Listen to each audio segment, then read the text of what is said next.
Donc j'espère que vous allez bien, que vous avez passé une bonne semaine et que vous êtes prêts à participer avec moi durant cette heure que nous avons à vivre ensemble. Donc aujourd'hui, c'est la 4e partie de l'étude qu'on a commencée le 16 septembre en présentiel, d'accord ?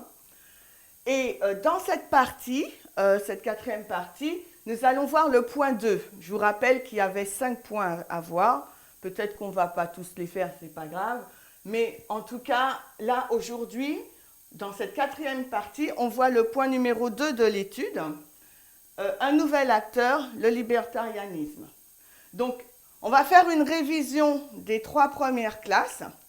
Et si vous vous rappelez, les 3 premières classes étaient essentiellement axées sur le développement du message par rapport à la question de la loi du dimanche. Nous avons été étape par étape, balise après balise, par rapport bien sûr au thème, au fil conducteur que nous suivons dans cette étude. Le fil conducteur qu'on suit dans cette étude, c'est la pensée libertarienne dans la guerre culturelle. Donc ce titre, nous avons vu que même si, dès l'introduction du message du cri de minuit en 2018, même si les termes libertarianisme, libertarien, nouvel athéisme, guerre culturelle, n'avaient pas été verbalisés, mais ils étaient contenus dans le message du cri de minuit. D'accord ? Et nous avons vu qu'en fin de compte, Dieu il est en train depuis le cri de minuit, déconstruire nos doctrines, notre expérience, parce que notre prochaine balise, c'est la LD, et il nous faut nous positionner correctement dans cette guerre culturelle. Guerre culturelle, dans cette étude, nous ne sommes pas vraiment entrés dans le sujet pour le moment, d'accord ? Mais nous savons de quoi il en retourne, puisque lors de l'AC de la LD, en août 2019, il nous a été dit que ce mouvement ne peut pas être raciste, sexisme, homophobe, puisque c'est contraire au caractère de Christ et à la nature de son royaume. Donc, la révision des 3 classes, je l'ai mis en 5 points. On va voir ça rapidement et ensuite on passe au point numéro 2. Donc, premier point, c'est ce que je vous ai dit. En 2018, le sujet de la LD est contenu dans le message du cri de minuit. D'accord ? Ça, c'est clair pour tout le monde ?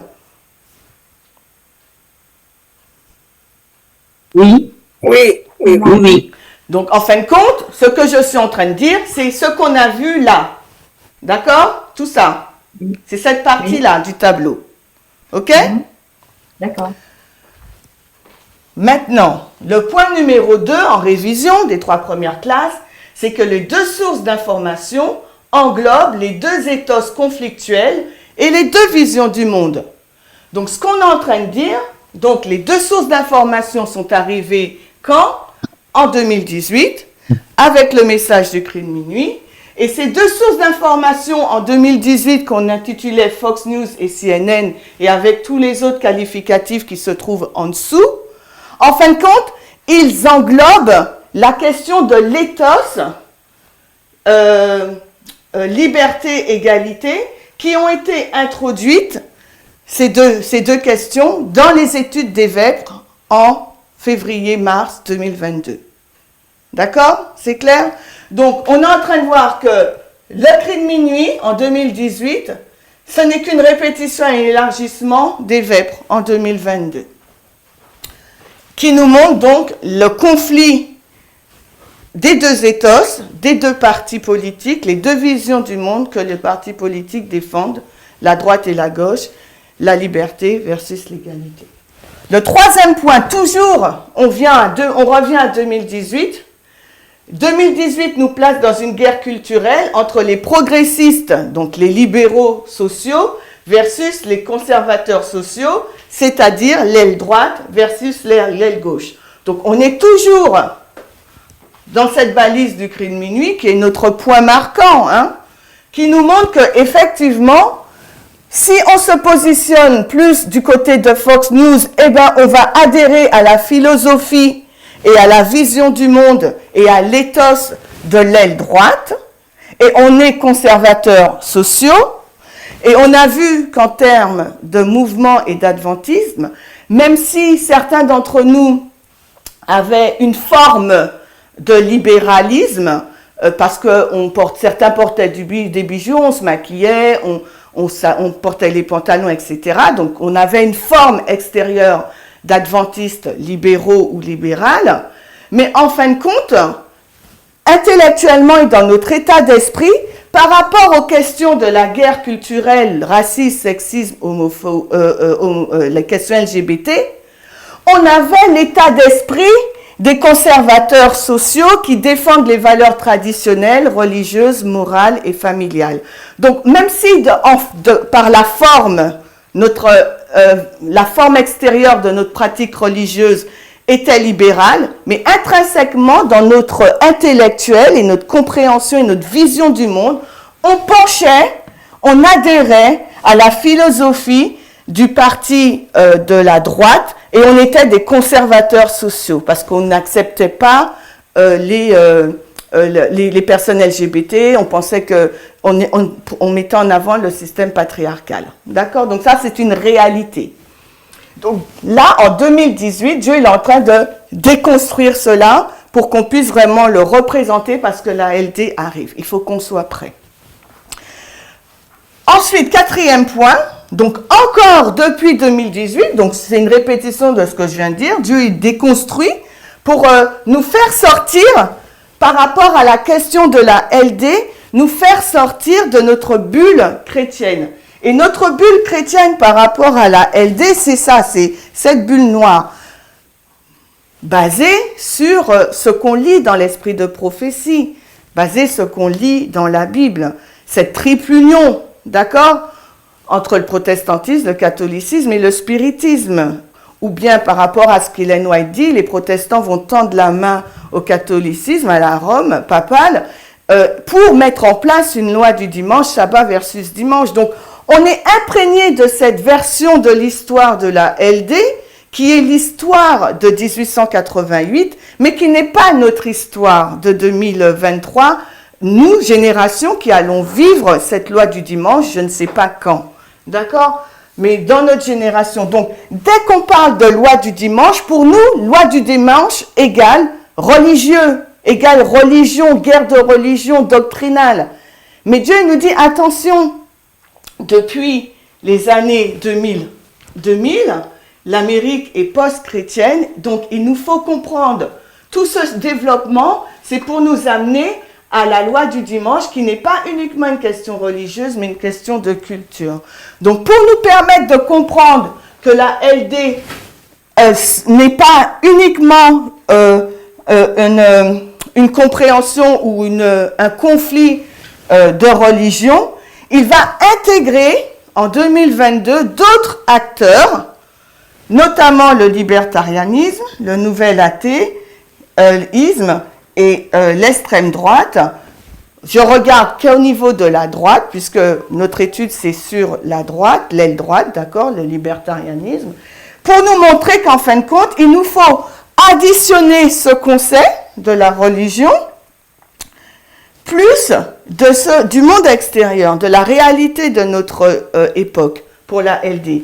Donc il nous explique que la LD, ce n'est pas qu'une question religieuse, c'est une question de culture, et que la religion, ça rentre dans la culture, parce que la culture, la racine du mot culture, c'est tout ce qui est sacré.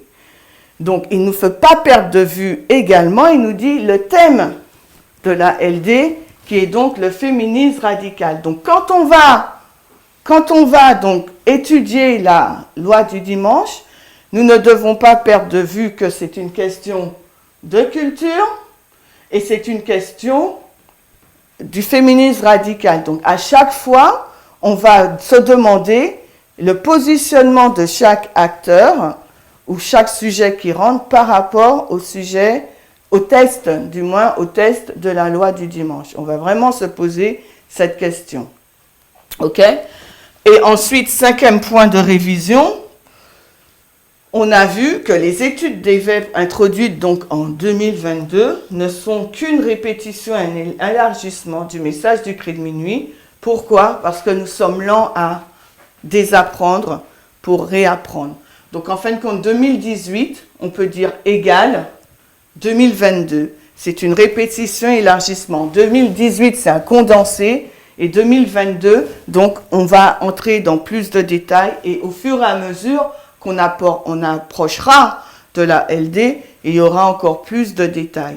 Ce qui nous montre que quand on regarde aux différents sujets introduits dans les vêpres, ça nous montre bien que l'histoire réelle qu'on vit au jour le jour, parce que c'est ça la difficulté pour nous, nous vivons cette histoire au jour le jour, l'histoire réelle de la LD est beaucoup plus compliquée que le récit donné dans l'inspiration si on regarde Apocalypse 13, les versets 11 et suivants, vous voyez, qui nous parlent de la LD.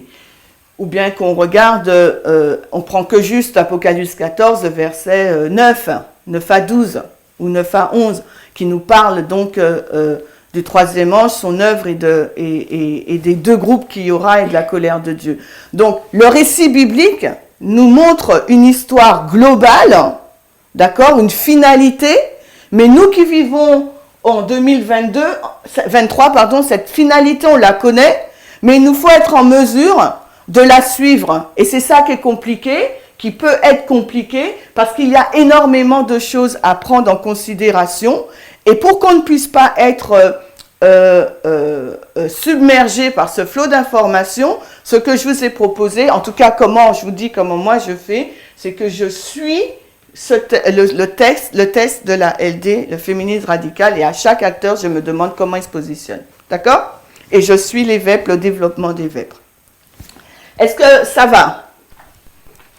Oui. Oui. Alors, maintenant, aujourd'hui, on va voir donc ce nouvel acteur qui a introduit donc le libertarianisme. Alors 2 secondes, on va voir. Qu'est-ce que vous avez lu, vous avez encouragé à revoir la vêpre numéro 6. Tu peux afficher s'il te plaît, Maurice. Donc, en février 2022, le contexte, les études des vêpres répètent et élargissent le sujet de la loi du dimanche et introduisent d'autres notions qu'il nous faut comprendre. Et dans cette étude, on voit ces différents partis. Donc, il nous faut comprendre le nouvel athéisme, puisqu'elle en parle. Il faut comprendre quel est le lien entre le nouvel athéisme et le parti libertarien avec le sujet de la LD. Il nous faut comprendre aussi les milices et les groupes d'extrême droite, toujours avec la LD. Pourquoi c'est lié au libertarianisme? Et il nous faut comprendre le sujet de la culture, pourquoi c'est lié au libertarianisme et au test de la loi du dimanche. Donc, dans cette partie 2, on va essentiellement voir, on va voir le lien entre le parti libertarien et le nouvel athéisme en rapport avec la LD. On va essayer de faire ça. Et la prochaine fois, on entrera dans les milices et l'extrême droite parce qu'on n'aura pas le temps en 1 heure. Si je vous posais la question, que savez-vous du libertarianisme? Qu'est-ce que vous me diriez?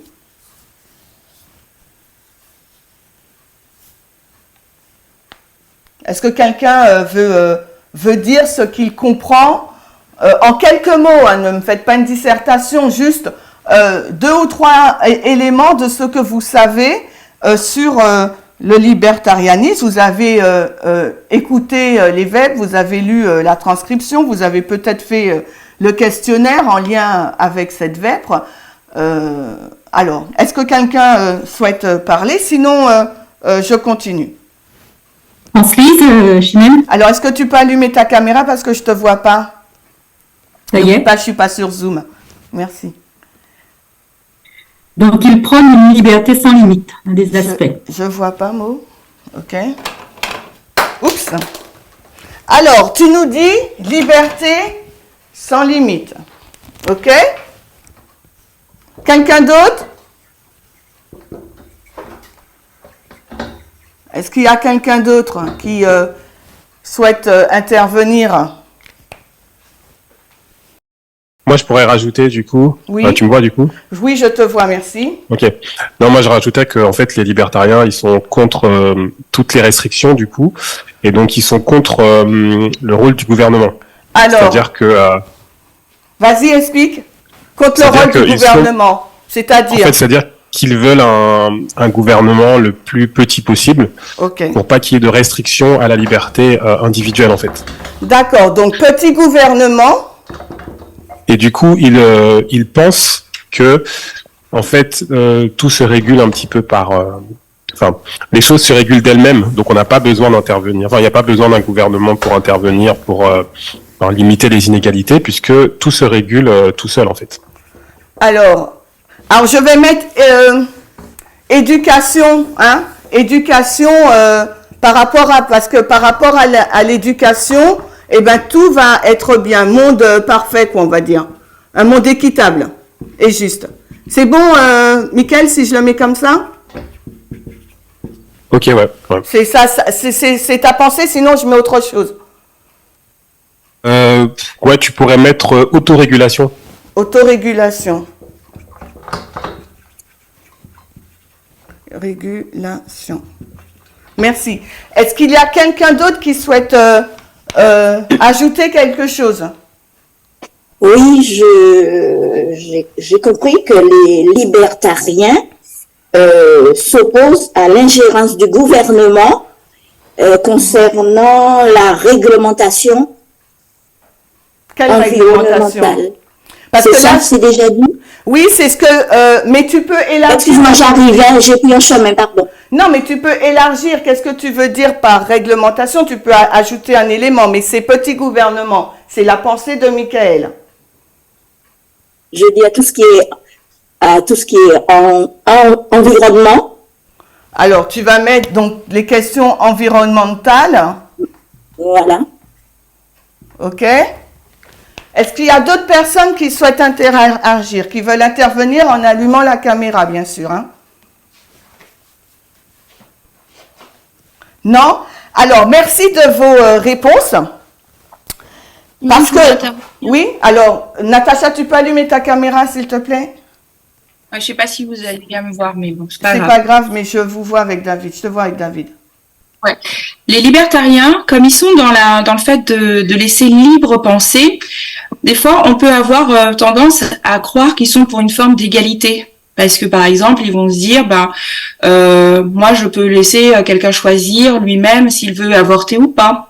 Mais en contrepartie, comme il y a cette libre pensée à tout va, ils vont être aussi dans le fait que si moi je veux tenir des propos qui sont racistes ou homophobes, j'ai cette totale liberté de pouvoir le faire.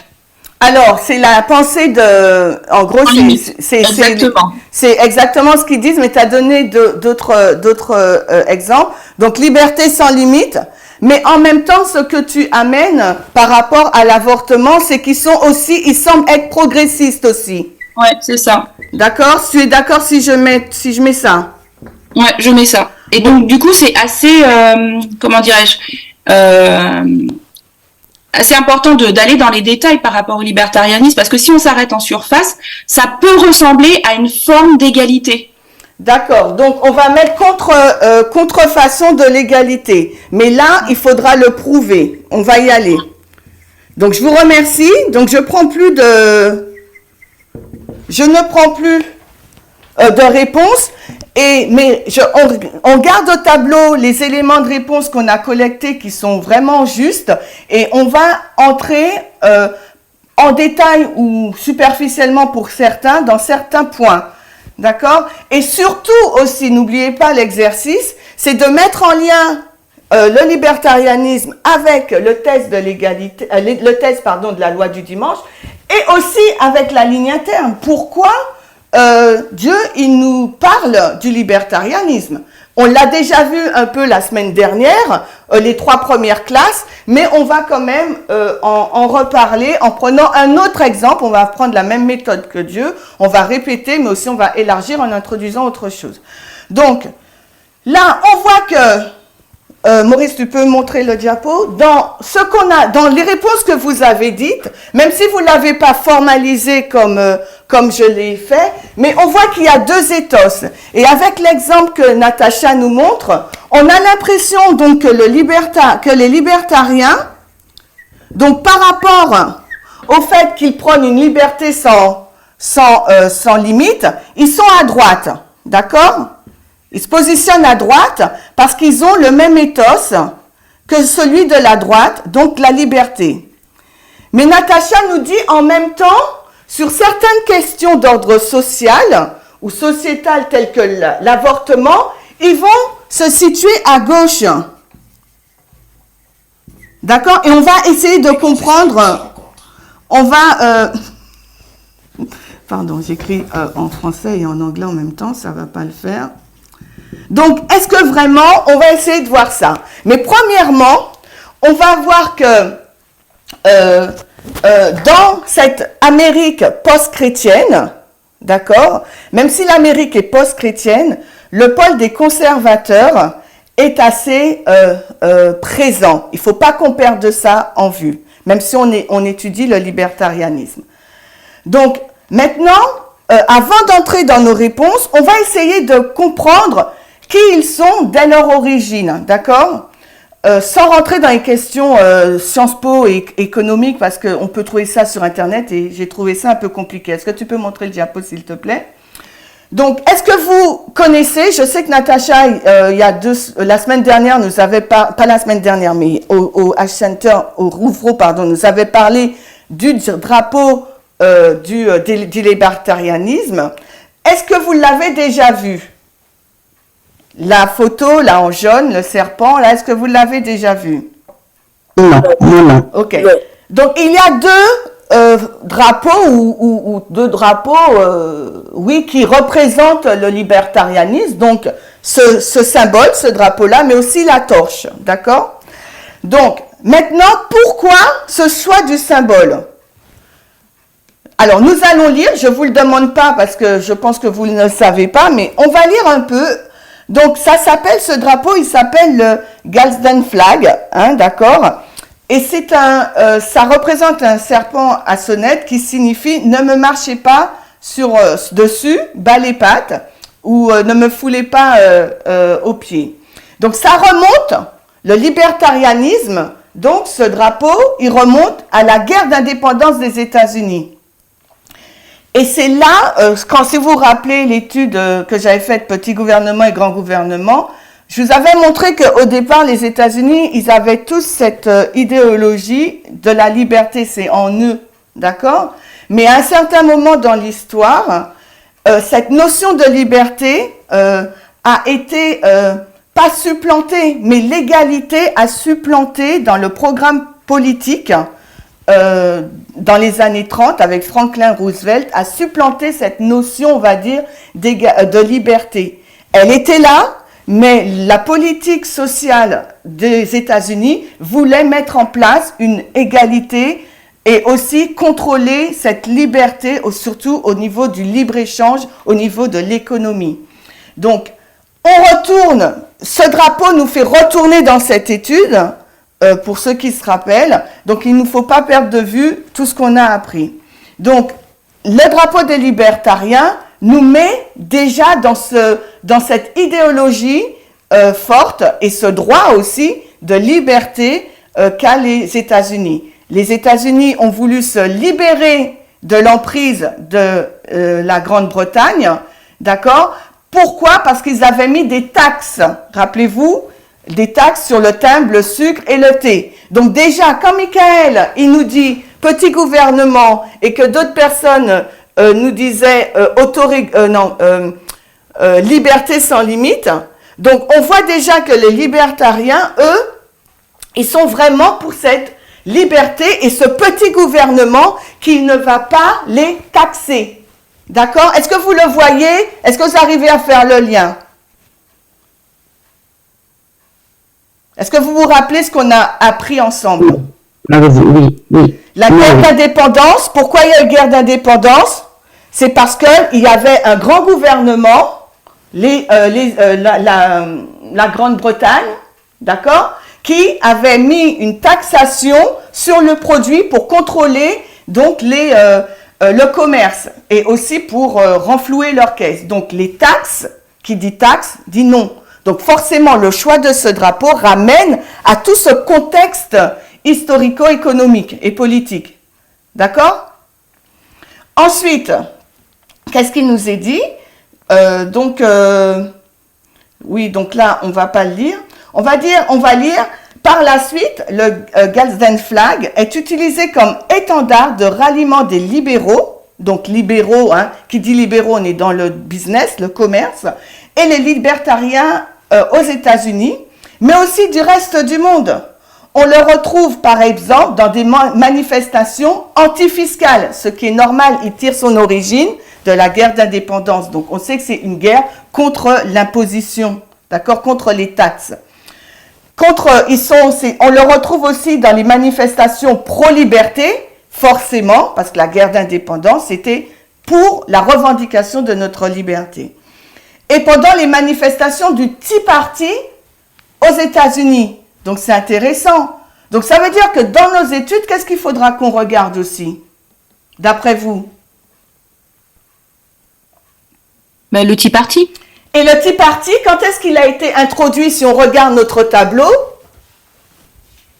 Il a été introduit en août 2019, quand le Seigneur commençait à déconstruire notre idée, notre vision de la LD. Donc, ça veut dire que déjà, depuis 2019, sans le verbaliser, le Seigneur, il nous parle déjà du parti libertarien. D'accord? Donc, il nous faut faire ce lien. Quand on étudie le libertarianisme, il nous faut obligatoirement faire le lien avec le Tea Party. Et maintenant, le Tea Party, on ne l'appelle plus le Tea Party, mais cette semaine, on l'a entendu, on l'appelle le Freedom Caucus. D'accord? Donc, et qu'est-ce qui s'est passé cette semaine? On l'a vu par rapport à la droite chrétienne, comment ce parti ultra-conservateur a renversé le chef du représentant de la Chambre des représentants. D'accord, Mark Carty. Donc, tout cela est lié et nous permet de comprendre et de suivre le développement de la LD. D'accord? Je ne sais pas si vous voyez les liens. Mais toujours est-il que ce drapeau est aussi utilisé pour les sympathisants des pro-armes. D'accord? Donc, quelque part, tout à l'heure, il y avait quelqu'un qui disait ils sont petit gouvernement, mais ils sont aussi pour les causes environnementales. Donc, on va plutôt mettre au niveau social. Mais on sait qu'ils sont aussi contre le contrôle des armes. OK? Qu'est-ce qu'on va prendre encore comme ce qui est intéressant? Donc, on va voir, oui, tu affiches, s'il te plaît. La devise sous-entend alors bas les pattes quant à une modification ou une interprétation libre de la Constitution. Et les médias, donc n'oubliez pas qu'on est dans l'ère de l'information, donc les médias, 2018, ça nous ramène là. Donc, les médias associent régulièrement ce drapeau à qui? À l'extrême droite. Donc, ça veut dire que... Alors, comment vous reliez tout ça? Le drapeau libertarien avec ce qu'on a vu, comment vous le reliez? Ça veut dire que quand on va étudier le libertarianisme, forcément, non seulement on va étudier le Tea Party, mais on va aussi étudier l'extrême droite. Et c'est le sujet des vêpres. Est-ce que vous le voyez? Et pourquoi l'extrême droite est en lien avec le libertarianisme? C'est quelque chose qu'on va voir par la suite. Est-ce que vous voyez? Ou est-ce que vous ne voyez pas? Oui, je veux bien répéter, s'il te plaît, Chimène. Par rapport au drapeau seulement, on a défini l'histoire du drapeau, on a énormément d'informations sur qui sont les libertariens. Les libertariens, ils ont pris leur symbole de la guerre d'indépendance. Donc ça nous ramène à l'origine de la guerre d'indépendance. Pourquoi il y a eu cette guerre d'indépendance? Il y a eu cette guerre d'indépendance. Pourquoi? Parce qu'un grand gouvernement, donc l'Angleterre, voulait imposer des nouvelles taxes et contrôler le business. D'accord? Donc, ça veut dire que si je prends ce drapeau, je suis contre ce grand gouvernement et les taxes, comparaison contraste. Donc, ça veut dire que les libertariens sont pour une liberté de commerce et pour un petit gouvernement, ne serait-ce que ça. Ensuite, on continue la lecture. Qu'est-ce qu'il nous dit? Ils sont pro-armes. Donc, on sait qu'ils seront pro-armes. On voit qu'il y a des liens libertariens avec Tea Party. Et c'est ça notre message du cri de minuit. Donc, il faudra qu'on regarde aussi le Tea Party avec les libertarianistes. Pourquoi ils sont en lien tous les deux? Et maintenant, on voit aussi le libertarianisme en lien aussi avec l'extrême droite. Donc, il nous faudra comprendre qu'est-ce qui les relie ensemble et pourquoi. Et pourquoi tous ces acteurs, Tea Party, extrême droite, petit gouvernement, pas de taxes, sont en lien avec notre sujet de la LD, puisque nous, ce qui nous intéresse, c'est de comprendre la LD. Et aussi, pourquoi Dieu, il amène tous ces sujets externes en interne. Pourquoi? Parce que l'interne et l'externe, ça marche ensemble. Donc, en interne aussi, on a quelque chose à comprendre par rapport à tous ces sujets en lien avec la LD. D'accord, merci. Donc, c'est un peu plus clair? Oui, donc, merci. ça veut dire qu'en étudiant ce parti, il y a énormément d'informations qu'il nous faut glaner qui sont vraiment en lien avec la LD. Est-ce que vous voyez? Donc, et là, on va nous donner deux exemples. On va nous dire, voilà, en 2014, il y a donc une tuerie, une fusillade, et une personne est recouverte de ce drapeau libertarien. Et ensuite, encore en 2014, il y a un fait divers malheureux qui place les libertariens, qui montre que les libertariens sont racistes. D'accord? Et on voit que le racisme fait partie de notre guerre culturelle, introduite en 2019, verbalisée, je dirais, puisque depuis 2018, c'est là, même si ça n'a pas été verbalisé. Donc, si on prend cet article qu'on a vu, qu'on vient de lire, on glane déjà énormément d'informations sur le profil de ce parti. Est-ce que vous êtes d'accord ou est-ce que j'étends trop? Donc, c'est quelque chose qu'on peut lire sur Wikipédia. Dites-moi si c'est bon pour vous.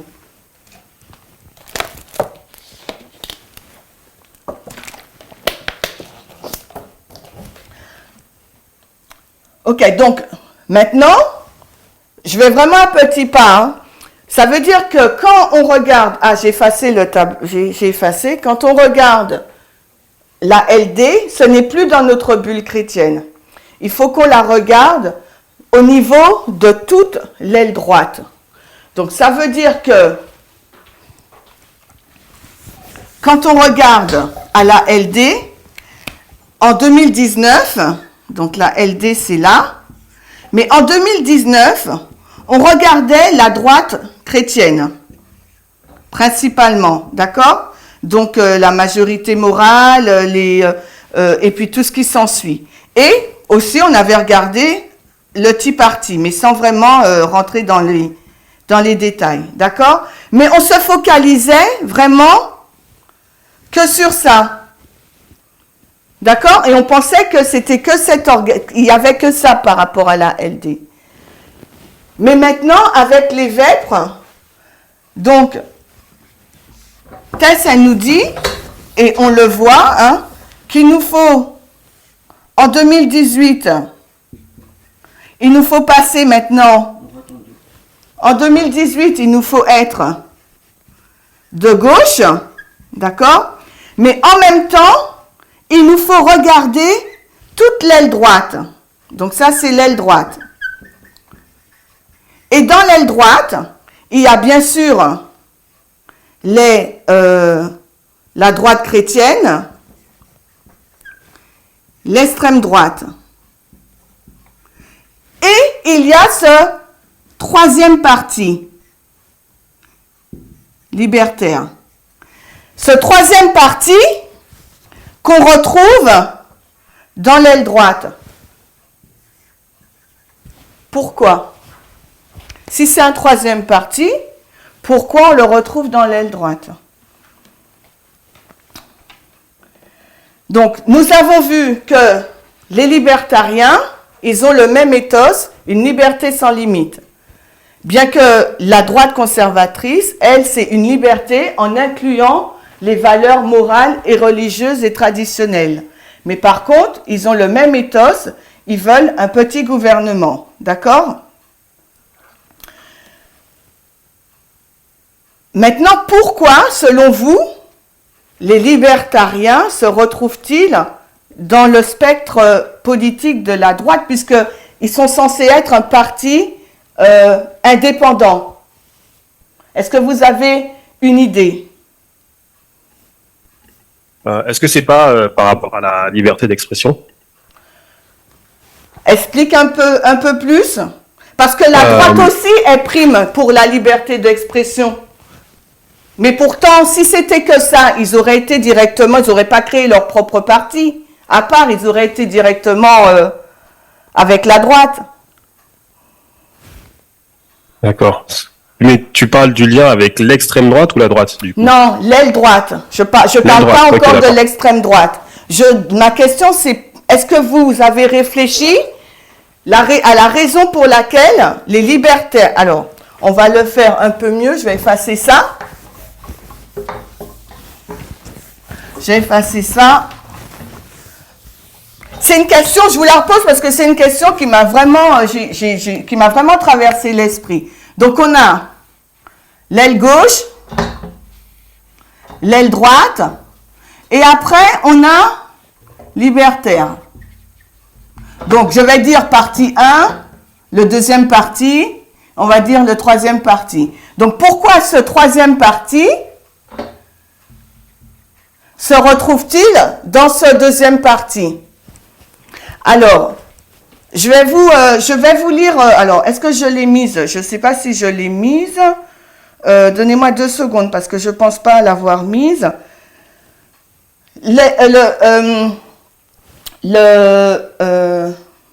Ah, voilà, je l'ai trouvé. Maurice, je ne sais pas si tu peux voir tu vois ça? Tu peux voir le Word là? Non, je ne pense pas. Il faut enlever celui-là. Alors, il faut enlever le PowerPoint. Alors, bon, je vais le dire comme ça. Donc, les États-Unis, vous le savez, on le sait, en fin de compte, c'est une nation bipartite. Les États-Unis, c'est une nation bipartite. C'est-à-dire qu'il y a le parti démocrate et le parti républicain. Et tous les autres partis, ce sont des partis indépendants ou des partis qu'on appelle les troisième parti.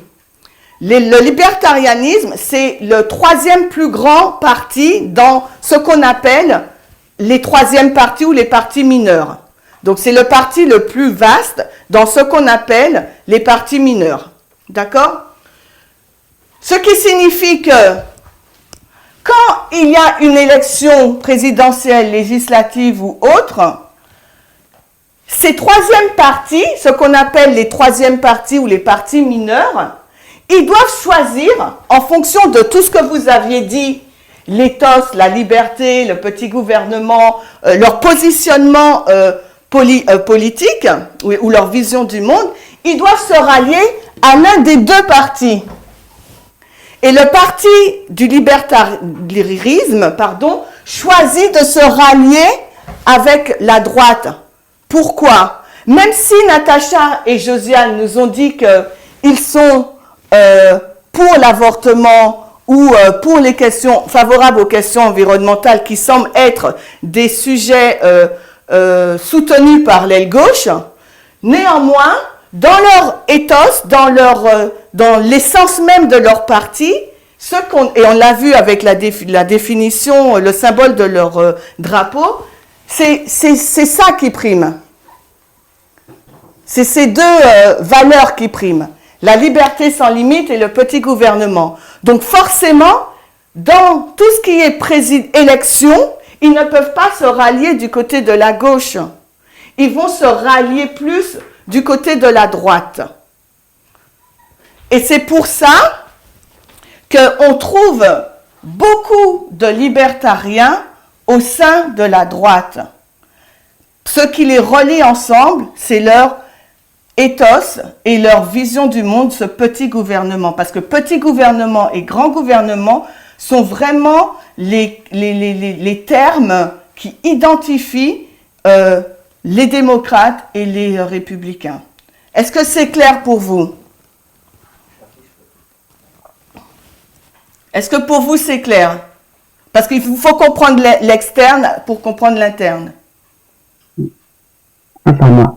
Est-ce que vous voulez que je répète? Ça ne vous semble pas... Oui, bien, Simone, je veux bien répéter. Je ne sais pas qui a parlé, je n'ai pas vu la personne. Dominique, c'est toi qui veux que je répète? Oui, je veux que tu répètes. Merci. Donc, alors, rappelez-vous, je vais aller sur ce tableau-là. En 2018, à l'introduction du message du cri de minuit, d'accord, le Seigneur, il nous dit, le thème, c'est deux sources d'information. Dans ces deux sources d'information, on les divise par Fox News, CNN. Mais ces deux médias représentent en fin de compte la guerre culturelle qui existe au sein de la nation américaine, la guerre que se livrent deux grands partis. Les deux partis qui identifient la nation. En France, nous, on a une pléthore, on a beaucoup de partis pour les élections présidentielles. Il n'y aura pas que la gauche et la droite. D'accord? Il y aura plein de petits partis. Mais aux États-Unis, non, c'est pas ça. Aux États-Unis, on aura que deux partis. Donc, les trois partis, les troisièmes partis, ce qu'on appelle les troisièmes partis, on les appelle les third parties, ou bien les partis mineurs, ou bien les partis indépendants tels que le parti libertarianisme, ils sont indépendants. Mais s'ils veulent concourir à des postes, que ce soit sénatorial, que ce soit législatif ou que ce soit présidentiel, ils sont obligés de se rallier à l'un des deux grands partis du pays, soit les démocrates, soit les républicains. Comment ce ralliement va-t-il se faire? Ce ralliement va se faire par rapport à l'éthos des partis. Les libertariens, même s'ils disent,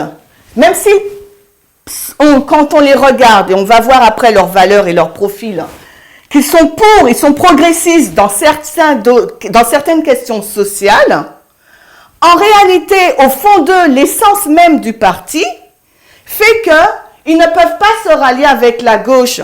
Parce que l'éthos de la gauche, ce qui caractérise la gauche, c'est l'égalité et un grand gouvernement. Et on a vu que leur drapeau était pour remonter à la guerre d'indépendance. Et cette guerre d'indépendance, le déclencheur, ça a été la lutte contre un grand gouvernement et contre une restriction de leur liberté dans le commerce et contre une restriction et contre un ajout de taxes. Donc toutes ces caractéristiques-là, on les retrouve chez les républicains dans l'aile droite, pas dans la gauche. Donc forcément maintenant, si les libertariens, ce troisième parti indépendant ou ce parti mineur, veut concourir à la présidence des États-Unis, il doit se rattacher à l'un des deux grands partis, puisque les États-Unis sont constitués par deux grands partis, la droite et la gauche. C'est pour ça qu'on retrouve beaucoup de libertaires, ou beaucoup de libertariens, pardon, dans l'aile droite. Mais rappelez-vous, l'aile droite, c'était l'aile droite, il n'y a pas que la droite chrétienne, mais il y a aussi l'extrême droite, et il faut savoir donc où il se situe. D'accord? Est-ce que c'est un peu plus clair? Merci. C'est bon? Oui, c'est un peu plus clair. C'est un peu plus Oui, clair? merci, Colette. Merci. Ok. N'oubliez pas d'allumer votre caméra pour que je vous voie, s'il vous plaît. C'est plus agréable et plus simple pour moi. D'accord, quand vous parlez. Donc maintenant, juste pour faire un lien rapide avec l'interne, sans rentrer encore dedans, mais j'essaie d'avancer comme ça. On voit bien qu'on va prendre liberté, l'éthos, et avec un peu de questions progressistes. Si on prend je me base sur ce que vous avez dit, si on prend ces questions, ces deux thématiques-là que vous m'avez données, ça et ça, si on le ramène en interne, dans le sujet du test pour nous, ça veut dire qu'on pourrait dire qu'on adhère au sujet de l'égalité, ok? Mais qu'en même temps, on garde notre certaine vision. Donc, ça veut dire qu'en fin de compte, on n'adhère pas pleinement au sujet de l'égalité pour nous. C'est ce qu'on a vu la dernière fois. On dit que, ok, on est pour l'égalité, mais dans notre pratique ou notre intellect, on garde cette notion de liberté. Je veux pas être contrôlé par un grand gouvernement, ou je veux être libre de faire ce qui me plaît, sans nuire aux autres, ou voilà. On va le voir plus en détail, mais c'était juste pour faire le lien par rapport à ce qu'on a vu la dernière fois. Et par rapport à ce qu'on a vu la dernière fois, par rapport à notre pensée libertarienne au sein du mouvement, on est d'accord pour être féministe radicale, on est d'accord pour prôner, pour défendre cette notion d'égalité, on porte les pantalons, on fait ceci, cela, d'accord? Mais en fin de compte, qu'est-ce qui s'est passé? On est en train de vivre une fausse égalité, d'accord? Parce que, qu'est-ce qu'on fait? On va rejeter, sous couvert, donc je suis libre de faire ce que je veux, quand je veux, etc. On va rejeter la réforme sanitaire, la réforme vestimentaire, le sabbat, on va pas payer nos dîmes, on va prôner pour un féminisme libéral, et si on a, dans certains pays, on l'a vu, des femmes responsables, eh ben, on va essayer de les contrôler, parce qu'on va penser qu'elles sont pas tout à fait possibles de faire ce travail, etc. On va pas leur faire confiance, etc. Donc, c'était juste pour faire une comparaison contraste entre les deux, l'externe et l'interne, mais avec le message de l'égalité versus liberté en interne. Maintenant, on va voir. Oui. Quelque chose par rapport à ce que tu dis. Tu peux reprendre ça? J'ai pas entendu. Je peux rajouter juste quelque chose par rapport à ce que tu dis. Oui, bien sûr, au contraire, oui. En fait, pour le libertarianisme ou pour la pensée libertarienne qui peut intervenir au sein du mouvement, c'est que même si ça a l'apparence de l'égalité, c'est de se dire qu'est-ce qui me motive, qu'est-ce qui va motiver le libertarien d'avoir une pensée égalitaire. Et en fait, c'est même derrière la pensée égalitaire, ça va être la motivation, ça va être la liberté. Même si ça a une apparence d'égalité, ça va être la liberté à tout prix. Et pour compléter ce que tu disais tout à l'heure, quand tu as appris l'histoire du drapeau, en fait, le drapeau, il y a eu dans les années 1775 aussi des milices qui se sont créées dans les libertariens. Ils ont repris exactement le même serpent et eux, ils ont rajouté la liberté ou mourir, c'est-à-dire que c'est la liberté ou rien du tout. Et donc, quand tu vois le libertarianisme, même en apparence, quand il va choisir le fait de se dire, bah en fait, moi, la personne, si elle veut avorter ou pas, c'est pas pour une question d'égalité. C'est pour une question de je suis libre en fait de choisir comme je veux. Et pour revenir à l'interne, même si d'apparence on peut se dire ben moi je choisis de porter le pantalon, ça va pas être pour la représentation du symbole comme étant l'égalité dans ma vie, ça va être je désire de faire ce que je veux au fond de plus. Ok. Et c'est ce qu'on a vu la semaine dernière avec les questions, le mariage gay. Donc, les personnes présentaient, avant même qu'on avait exposé les raisons égalitaires du mariage LGBTQ, elles défendaient déjà le mariage gay, mais pas sur les bases égalitaires, mais sur les bases de liberté. Donc, merci Natacha. On va essayer d'avancer un peu. Donc, on va voir les valeurs, parce que je saute là, je suis plus du tout, je vais essayer de suivre ce que vous m'avez dit, au lieu de suivre mon étude. On va voir les valeurs défendues par le Parti libertarien. Vous m'en avez déjà donné certaines, mais on va lire maintenant un peu plus. D'accord? On va lire, alors je suis allée sur leur site, tu peux mettre le diapo. Je suis allée sur leur site. Non, c'est pas ça. Alors, attends. C'est pas ça. Alors, 2 secondes. Je suis sur un autre fichier, donc. Voilà, c'est là. C'est celle-ci. Je suis allée sur leur site et avant de vous montrer le drapeau, je vous ai dit qu'ils avaient 2 symboles. Donc, soit le serpent, don't tread on me, ne marchez pas dessus, ou bien la torche. D'accord?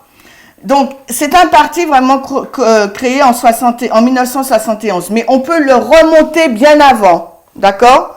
On peut le remonter bien avant. Et on va voir maintenant les valeurs. Donc, je suis allée directement sur leur site pour voir ce qu'ils disent. Et ils disent que notre slogan, c'est que nous sommes le parti du principe, parce que nous tenons fermement à nos principes. Donc, quels sont leurs principes? Vous me l'avez dit, hein, c'est liberté sans limite et petit gouvernement. Donc, ils s'opposent fermement à toute ingérence du gouvernement dans les décisions personnelles. D'accord? Donc, ils ne veulent pas que le gouvernement gère leur vie. Donc, forcément, ils ne veulent pas que le gouvernement les taxe. Hein.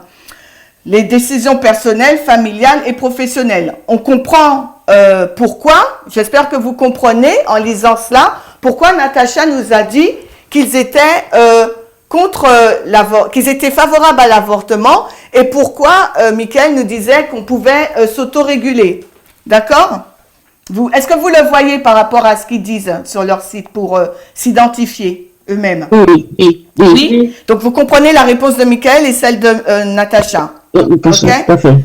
Oui. Merci. Donc, essentiellement, nous pensons que tous les Américains doivent être libres de vivre leur vie et de poursuivre leurs intérêts comme ils l'entendent, tant qu'ils ne font pas de mal à autrui.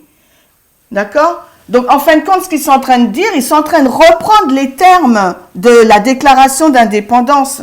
D'accord? Cette liberté, cette recherche du bonheur, ce droit à la propriété. C'est ce qu'ils sont en train de dire là. Si vous vous rappelez de ce qu'on avait vu en avril sur le petit gouvernement et le grand gouvernement, c'est exactement ce qu'ils sont en train de dire.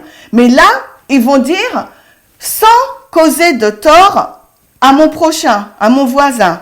D'accord? Donc, j'ai la liberté de tout faire sans causer de tort à mon voisin. Donc, comme dit Mickaël, je vais m'autoréguler, je vais me contraindre à ne pas, dans ma liberté, à ne pas entamer celle de l'autre. D'accord? Donc, fondé en 71, nous présentons plusieurs centaines de candidats à chaque cycle électoral. Et ces candidats recherchent des postes allant du conseil municipal au président des États-Unis. Et chacun de ces candidats contribue à donner une voix à, le ethos, la liberté. D'accord? Donc, oui, Sophie? Si je peux intervenir. Oui, si je peux intervenir. Vas-y. C'était juste pour, c'est pas un bémol, hein, mais c'est pour aussi comprendre ce que ça veut dire pour eux ne pas atteindre, ne pas faire du mal à autrui. Qu'est-ce que ça veut dire? Parce que faire du mal à autrui, pour eux, c'est pas tant quelque chose de, enfin, pour eux, c'est pas au niveau moral, c'est plutôt physique. À partir du moment où physiquement, je ne te fais pas de mal, mais tout ce qui est violence mentale, psychologique, tout ça, ils s'en préoccupent pas, en fin de compte, hein. Et je le dis, c'est pour rappeler un petit peu 1964, quand on intègre la notion de liberté, par exemple, de posséder et de louer, eux, ça leur pose. Alors, leur liberté, c'est ça. On va en revenir. Termine juste ta pensée, développe pas, mais on va. Je trouvais que c'était un bon exemple aussi, en plus de ce que Natacha avait pu donner comme exemple, où on peut voir que la liberté prime sur l'égalité, je dirais même sur le bien-être en quelque part de l'autre, même s'ils disent que ils font attention à ne pas faire de mal à l'autre. Il faut voir aussi ce que ça veut dire. Oui, parce que eux, ils prônent le droit de la propriété. Donc, Sophie, je me permettrai de t'interroger pour que tu développes plus ta pensée, hein, par rapport à la loi 1964, quand on y arrivera. Donc, j'espère qu'on y arrivera aujourd'hui. D'accord? C'est bon? Okay. Merci. Donc, on continue un peu je veux vraiment qu'on lise parce que c'est des articles qui sont plutôt en anglais. Donc, je prends le temps de les lire pour que ça puisse être dans l'enregistrement et que vous puissiez les avoir.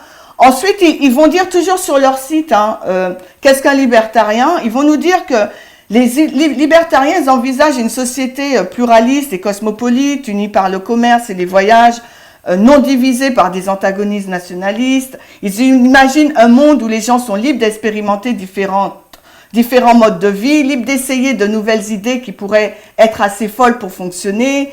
Les libertariens pensent que nous devrions nous imposer, ainsi qu'à nos gouvernements, une norme plus élevée, à savoir qu'une société plus libre est possible et souhaitable. Lorsque les gens coopèrent pacifiquement les uns avec les autres dans le respect des droits et des libertés de chacun, nous sommes capables de réaliser des choses incroyables. Et c'est ça cette autorégulation dont Michael... Et c'est ça cette autorégulation dont Michael parlait. Et ils disent qu'en fin de compte, si on est bien éduqué, on n'a pas besoin d'imposer les choses aux gens. Et les médias, quand ils entendent ça, la philosophie libertarienne, ils disent en fin de compte que les libertariens sont dans un monde utopiste. Parce que dites-moi où vous avez déjà vu que les gens s'autorégulent. Dans ce monde dans lequel nous vivons, les puissances asservissent toujours les plus faibles. Je n'ai jamais vu une société où, par l'éducation ou autre, il y aura un équilibre. Non, il y a toujours un dominé et un dominant. Donc c'est pour ça que quand vous cherchez des informations sur les libertariens, on va vous dire, vous allez trouver des informations disant qu'ils veulent créer un monde, mais que les journalistes et les médias qualifient comme un peu un monde utopiste parce que ça n'existe, ça peut pas exister. Est-ce qu'il y a quelqu'un qui voulait dire quelque chose? Pour compléter ce que tu dis, l'autorégulation, c'est aussi la pensée darwiniste qui pense que avec l'évolution, les choses se régulent par elles-mêmes. Donc, leur pensée, même si elle peut paraître utopique pour une certaine partie de personnes, elle est fondée aussi sur le fait qu'ils croient en l'évolution qui s'est régulée par elle-même aussi. C'est tout le lien vient aussi de ça. Alors, on va faire ce lien, et comme tout à l'heure, je me permettrai peut-être de t'interroger ou d'autres personnes, parce que c'est avec ce lien-là, que pour moi, qui m'a paru le plus simple, de faire le lien entre libertarianisme et athéisme. Donc, ça sera intéressant qu'on y... Moi, si je peux dire, mais je sors bien un peu à l'idée tout à l'heure que je disais tout à l'heure, je ne sais pas si c'est de l'utopie, je pense que c'est quand même une réalité pour eux, mais c'est une réalité dans laquelle, forcément, c'est le plus fort qui va sortir vainqueur, forcément. Donc, l'utopie, c'est pour moi, c'est le monde imaginaire dont on rêve, mais là, pour eux, c'est une réalité concrète et ils disent, on va atteindre une autorégulation dans le futur, quand le plus fort estimera qu'il a plus d'intérêt à faire. Mais ça veut dire que c'est qu'à partir de ce moment-là où l'autre pourra se dire, je peux sortir de ma condition parce que le plus fort l'aura autorisé, quoi. On n'aura plus d'intérêt. Alors, il y a cette notion-là, je veux pas encore y aller parce que je vais vraiment y aller pas à pas, Sophie et Natacha. Je vais vraiment aller pas à pas dans l'étude, mais j'espère que je vais pas l'oublier pour qu'on puisse en parler. Parce que dans ce que vous dites, il y a aussi cette philosophie qu'on a vue inhérente aux États-Unis et par rapport à la guerre d'indépendance, où il est dit que il est donné à tout le monde d'avoir un certain niveau social. Et les libertariens, ils sont très sur ça. Donc, on ferme la parenthèse et on va petit à petit pour qu'on ne perde personne, d'accord? Mais en fin de compte, Simone, ce que je voulais juste te dire, je voulais juste qu'on garde en tête que c'est que cette utopie, si tu veux, c'est quelque chose qui est concret, mais qui ne l'est pas pour tout le monde, en fin de compte, finalement. Oui, pour une classe. Ouais. Voilà, je suis d'accord. Donc, on va continuer, on va voir leurs valeurs. Est-ce que tout le monde suit? Parce qu'on a fait une petite digression, mais c'était intéressant. On va pouvoir aller plus en amont plus tard. Est-ce que je pourrais juste rajouter quelque chose Oui, vas-y, pour compléter?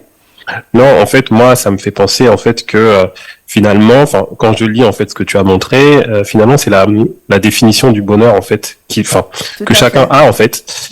Quelle est ma définition du bonheur? Est-ce que ma définition du bonheur, c'est de me dire pour être heureux, il faut que j'ai aucune restriction, ou est-ce que pour être heureux, il faut un gouvernement, enfin, il faut des règles en fait. Au final, on en revient à ça.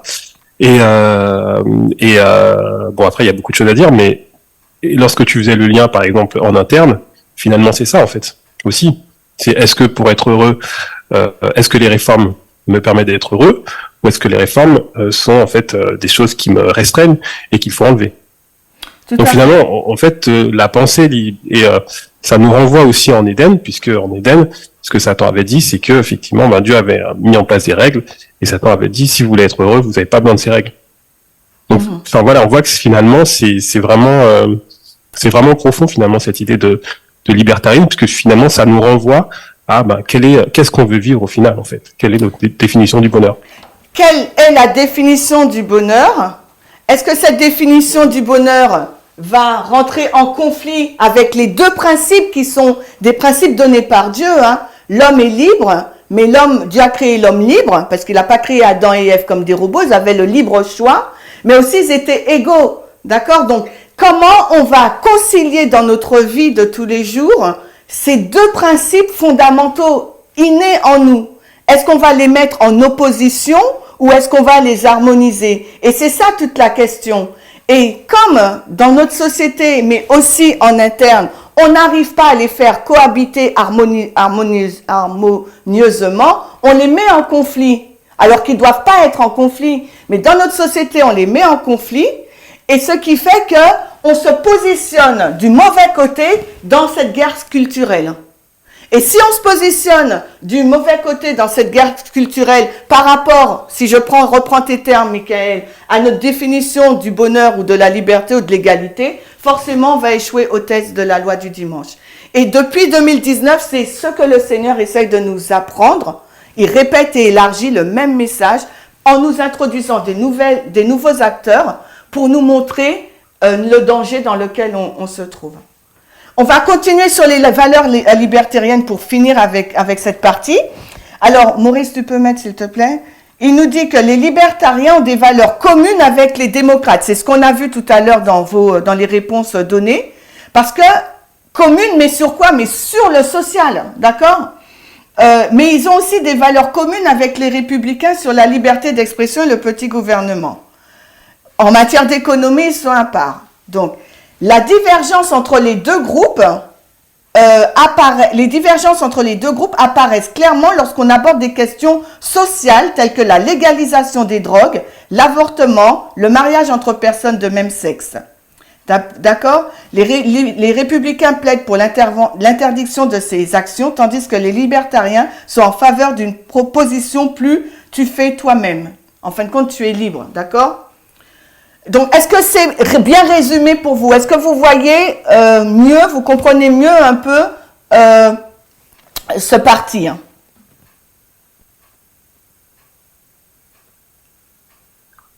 Oui. Je vous ai perdu ou...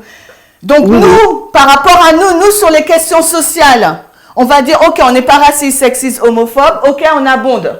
Mais par contre, qu'est-ce qui se passe?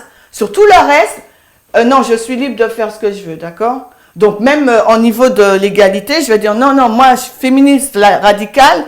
Ouais, moi, je suis pour l'égalité, mais ça ne m'empêche pas de me maquiller, de me porter mes bijoux et de faire ce que je veux. Ça ne m'empêche pas, je suis pour l'égalité, mais ça ne m'empêche pas de manger, de mettre de côté la réforme sanitaire, manger mon poisson, mes œufs, ma viande, etc. Ça ne m'empêche pas, ok, l'égalité, mais bon, mes dîmes et le sabbat, bon, voilà, je fais ce que je veux. Je vois pas l'intérêt de verser mes dîmes ou d'observer le sabbat de façon stricte. D'accord? Mais je suis pour l'égalité. Ah non, je suis dans ce mouvement, je crois en l'égalité. Hein. Non, je suis féministe radicale. Mais attention, viens pas me contrôler, quoi. Je fais ce que je veux. D'accord? Mais aussi, je fais ce que je veux. J'introduis une autre notion, comme on est dessus. Viens pas me dire, viens pas me dire que ce que je fais, c'est mal. Rappelez-vous, au niveau de l'égalité, le gros sujet pendant les années 2019 et 2020 qui était présenté, c'était le sujet de la dot. Est-ce que vous vous rappelez? Est-ce que vous vous rappelez que ce sujet était vraiment débattu? Hein? Oui. Alors, en quoi je ne sais pas si je vous dis communication non violente, pourquoi je vais rallier la communication non violente avec le sujet de la dot ou bien du sexisme, le sujet, on va prendre le système patriarcal, et la pensée libertarienne. D'après vous, est-ce qu'il y a une relation? Donc, on va voir c'est quoi la communication non violente d'abord. OK? Je ne sais pas combien de temps il me reste. 2 minutes. C'est juste pour montrer un exemple. Ce que je suis en train de montrer, c'est un exemple entre une adhésion. 10 minutes, c'est ça? 2. Ah, 2. Ah, bon, je vais prendre 5 minutes. Je finis. Donc, c'est juste pour montrer un exemple entre donc l'adhésion professée, je crois en l'égalité, je crois au féminisme radical, mais dans notre état d'esprit, donc la forme, d'accord, mais dans notre état d'esprit, on est dans une philosophie libertarienne, d'accord, et ça s'est passé dans le mouvement avec la communication non violente. Donc la communication non violente la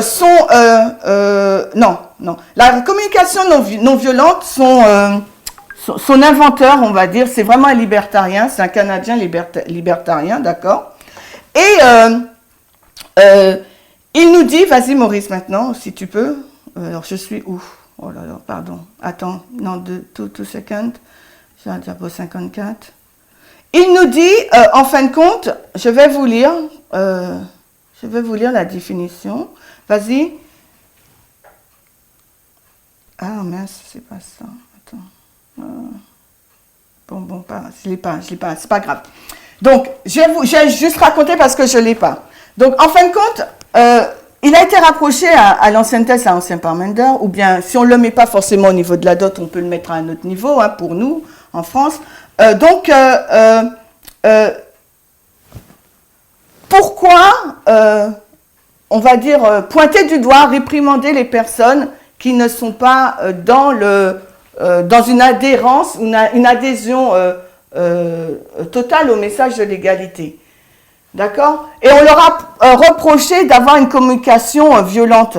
Le fait de réprimander, c'était considéré comme une violence. Donc, alors, on va lire ce qu'elle dit. Tu peux mettre, s'il te plaît? Il a été reproché à l'ancienne thèse d'être agressive à l'encontre des hommes quand il s'agissait du féminisme radical. La théorie libertarienne repose sur le principe de non-agression, selon lesquelles les actions qui utilisent la propriété de quelqu'un sans le consentement du propriétaire ne sont pas autorisées.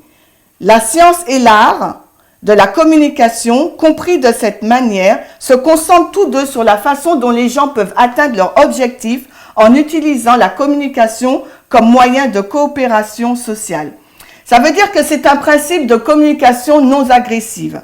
Donc, pour qu'une personne puisse devenir féministe radicale ou adhérer vraiment à l'égalité des gens, pas besoin de la réprimander en public, pas besoin de la juger, pas besoin de l'exposer, pas besoin, d'être agressif. Il suffit de la laisser et elle va s'éduquer par elle-même et elle va changer par elle-même. Donc, c'est ce terme, en fin de compte, d'autorégulation qu'on peut employer aussi. Pas forcément que dans le business, mais aussi au sein du mouvement et dans la société. Et c'est pour ça que j'ai mis éducation, Michael. Si je m'éduque dans le long terme, eh ben, je vais changer. Je vais changer par moi-même, sans pour autant qu'on m'agresse, qu'on me pointe du doigt, qu'on me juge.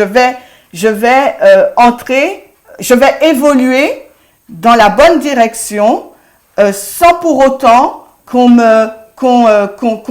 applique cette communication agressive à mon égard, qui veut dire les réprimandes, ou bien me montrer du doigt mes exactions. D'accord? Donc, et cette communication non violente a été donc quelque chose vraiment au sein du mouvement. Donc, on va lire une partie de la VEP numéro 6, la page 16, et pour vous illustrer ce que je viens de dire, illustrer mes propos. Dans l'un de ses podcasts, donc Tim Moen, explique comment la communication non violente est un principe libertarien parce que c'est en accord avec les libertariens et leurs principes, leurs objectifs. Vous voulez changer quelqu'un par la communication non violente, sans force, avec peu ou pas de jugement, en voyant simplement ses besoins, en travaillant autour de ses besoins, en éduquant, etc. Donc, si vous avez entendu parler de la communication non violente qui a été énorme dans ce mouvement au cours des 2 dernières années, donc on est en 2022, donc elle nous ramène en 2020. On est en 2022, elle nous ramène en 2019, d'accord? Au cours de donc, si vous avez entendu parler de la communication non violente qui a été énorme dans ce mouvement au cours des 2 dernières années, des gens ont essayé de me la vendre et j'ai déçu leur espoir. C'est parce que la communication non violente est liée à un principe libertarien et les gens qui achètent la communication non violente achètent non pas un message prophétique, mais une position politique qui, je suggérerais, est opposée à ce mouvement. D'accord? Donc peut-être que nous, en France, on n'a pas connu cette communication non violente. Peut-être que, voilà, mais c'est quelque chose qui s'est fait au sein du mouvement et je voulais le souligner comme étant cette pensée libertarienne qui sévissait au sein du mouvement. Donc, pour récapituler, donc on n'a pas beaucoup avancé, d'accord, mais c'est pas grave. Nous sommes à la 4e partie de notre étude, la pensée libertarienne dans la guerre culturelle. Nous avons vu que depuis 2018, tout le message de la LD est concentré dans ce terme de source d'information. Et pour nous permettre de comprendre le sujet de la LD et de voir sa progression et son développement, le Seigneur ne fait que répéter et élargir le même sujet des 2 sources d'information en ajoutant des acteurs, en nous donnant des exemples, à la fois en externe et en les ramenant en interne pour qu'on puisse voir que notre taureau à pisse, dans la forme, nous disons oui à l'égalité, au féminisme radical, mais dans notre état d'esprit, en fin de compte, on n'a pas bougé. On a soit augmenté un peu élevé les notions de liberté encore plus, je suis libre, l'égalité me donne cette liberté de faire ce que je veux, donc on comprend mal l'égalité, ce qu'est l'égalité, ou soit, eh ben, on avait déjà cette notion de liberté plus, et tout en professant être féministe radical, en fin de compte, on a une pensée libertarienne. Donc, ça veut dire que quand le Seigneur, il nous a dit en 2018, non, je vais aller là. Quand le Seigneur, il nous a dit en 2018 de passer de la droite vers la gauche, on a dit oui, on passe, mais en fin de compte, dans la forme seulement. Mais dans notre état d'esprit, peut-être qu'on n'est pas resté dans un état d'esprit, on accepte les mariages gays, etc. Mais en fin de compte, il y a d'autres choses dans notre état d'esprit qui se sont révélées. D'accord? Ce sentiment cette pensée libertarienne de dire, de faire ce que je veux sans qu'un grand gouvernement, sans que des responsables du mouvement viennent me dire, tu sais là, tu portes des bijoux, mais pourquoi? Mais c'est pas bon.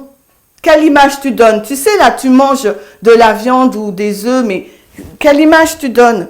tu sais, là, sur la façon dont tu te comportes avec ta femme, tu ne l'aides pas avec les enfants, c'est pas ça.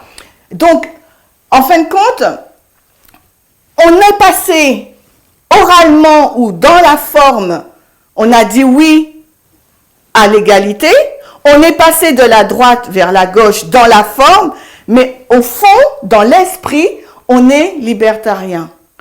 Donc, si on est libertarien, on est toujours resté au même pôle, à droite, dans l'aile droite. Et le Seigneur qui voit qu'il a beau répéter, élargir, nous donner des exemples, on ne bouge pas d'un iota, on ne comprend pas. Donc là, il nous dit, ok, maintenant je vais vraiment te dire ce qui tu es, en te montrant dans l'externe qui tu es. Et qui tu es vraiment un libertarien ou une libertarienne. Pourquoi? Parce que tu sembles être progressiste, donc tu sembles être dans l'égalité, mais en fin de compte, tu ne l'es pas. Parce que au fond de toi, ce qui est vraiment au fond de toi, c'est une pensée libertarienne, c'est l'éthos de la liberté. Le petit gouvernement. Et moi, ce que je mets en place, ma vraie égalité, c'est un grand gouvernement, d'accord? Et c'est une restriction de ta liberté. Donc maintenant, à nous de savoir, de réfléchir sur ce que Dieu nous enseigne et où nous nous situons réellement. Parce que sinon, si nous restons dans cet état d'esprit, de forme et d'état d'esprit, le test de la loi du dimanche, on ne passera pas. Alors que le Seigneur nous aide dans cette réflexion, dans cette prise de position. Et la prochaine fois, on va faire la partie 5, si on verra quand. En tout cas, merci de votre participation et on va prier.